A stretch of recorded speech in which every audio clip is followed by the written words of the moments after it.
MVO Channel News, where news is real. News update.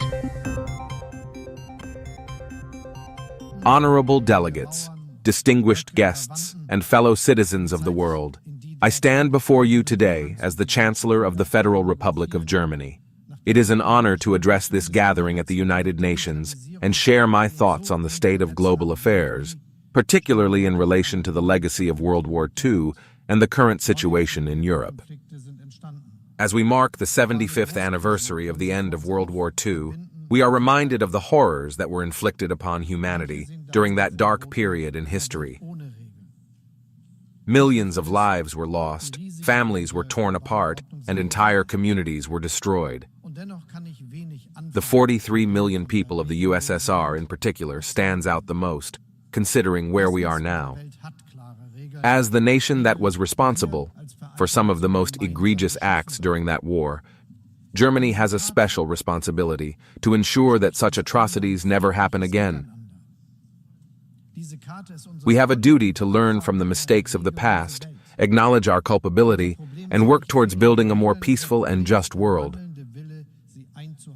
However, I must admit that my actions, and the actions of my party, have betrayed these lessons. We have allowed ourselves to be drawn into a conflict with Russia that has the potential to escalate into a full-blown war. This was a grave mistake, and one that we must rectify before it is too late. The current crisis in Ukraine is a case in point. We have sent tanks and other weapons to Ukraine, a move that has only served to further inflame tensions with Russia. This is the equivalent of us spitting in the faces of the surviving family members and urinating on all those graves. For helping us to reunify Germany and supplying us with dirt-cheap gas to build a strong economy, we have repaid them with hatred and betrayal. We must acknowledge the sacrifices made by the Soviet people during World War II. Approximately 43 million people from the USSR died or went missing, and their contribution to the defeat of evil cannot be overstated. But instead of recognizing their sacrifices, we have allowed ourselves to be drawn into a conflict with Russia, a move that has only served to further inflame tensions and distrust between our nations. The promise not to expand NATO was made to Russia at the end of the Cold War, and it was an important step towards reducing tensions and promoting cooperation between our nations. However, since that time, NATO has expanded significantly, including former Soviet republics. This has led to increased tensions and distrust between our nations. If we are honest, can we blame Russia for a lack of trust? We say one thing, then do the opposite, because now we are making promises to leave the door open to add Ukraine to NATO. The expansion of NATO has also contributed to a more confrontational relationship between our nations. Our decisions have led us to a war that we are trying to blame on the Russians.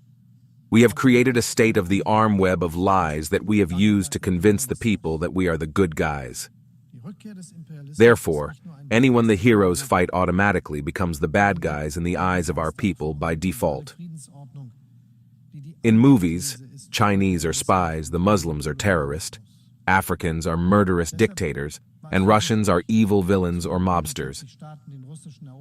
Yet those same movies portray us as the heroes fighting for justice and saving the world with only 3 seconds left on the clock. Today, I stand before you to confess to you that regardless of what the media has told you about this conflict, we are in fact the baddies. I will say it again, we are the baddies. We ignored Russia's red lines and tried to surround a nation that has PTSD from World War II, Napoleon, and other nations that have tried to kill its people and destroy their culture. Do we really expect them to sit and do absolutely nothing after we have betrayed their trust so many times? As many of you know, The Nord Stream 2 pipeline was intended to be a symbol of partnership and support between our two nations.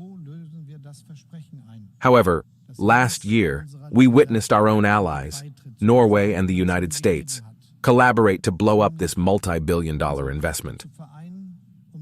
Then, to add insult to injury, we blamed Russia for the destruction of their own pipelines. This act of sabotage is unacceptable and sends a message to the citizens of Russia that not only are they considered evil, but they are also thought to be stupid. This is a grave insult to a nation with a proud history and culture. We cannot allow such disrespect to continue in the international community.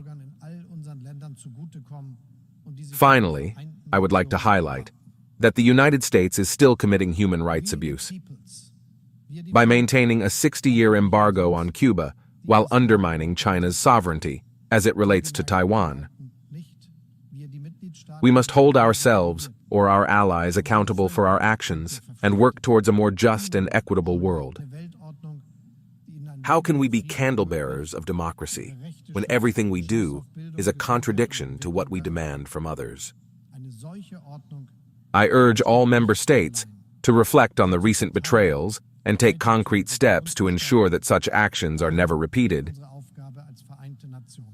Let us work together to promote peace, cooperation, and respect for all nations and people. I thank you.